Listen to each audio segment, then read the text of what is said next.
নমস্কার বন্ধুরা, আজকে দাদা বৌদি বিরিয়ানি দোকানে গিয়েছিলাম বিরিয়ানি কিনতে নয়। তো আজকে আমাদের বাড়িতে একটু রং ঠং হচ্ছে, তাই জন্য আজকে বাড়িতে রান্নাও হয়নি। দেখতেই পাচ্ছেন রং হচ্ছে, কি সুন্দর রংটা।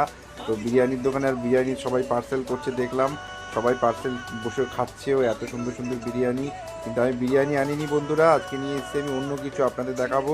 এই যে নিয়ে এসেছি, দেখতেই পাচ্ছেন দাদা বৌদির দোকান থেকে দুটো পার্সেল ভাপা ইলিশ আর মাছ ভাত নিয়ে এসেছি। তার সাথে ভ্যারাইটিস রকম জিনিস দিয়েছে, মিষ্টি দিয়েছে, তারপরে দিয়েছে শুক্তো, তারপরে মাছের মাথা দিয়ে ডাল, পোলাও, আমের চাটনি, পনিরের তরকারি, ডাঁটার তরকারি, আলু ভাজা, চিপস, পাঁপড় ভাজা, কাঁচা লঙ্কা, লেবু, পেঁয়াজ, সব রকম জিনিস মিশিয়ে দিয়েছে বন্ধুরা।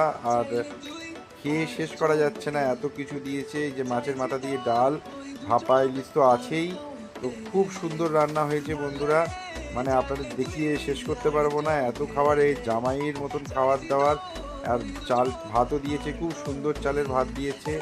তো দেখতেই পাচ্ছেন এই যে মাছের একটা চপও দিয়েছে, আলু ভাজা দিয়েছে, পেঁয়াজ, কাঁচা লঙ্কা, সব ভরে ভরে দিয়েছে বন্ধুরা। তো একা এই খাওয়া আমার সাধ্যের বাইরে, অনেক লোকে খায়, কিন্তু আপনারাও খান। খুব ভালো খাওয়া দাদা বৌদি দোকানে ইলিশ মাছ ভাপা ভাত। নমস্কার।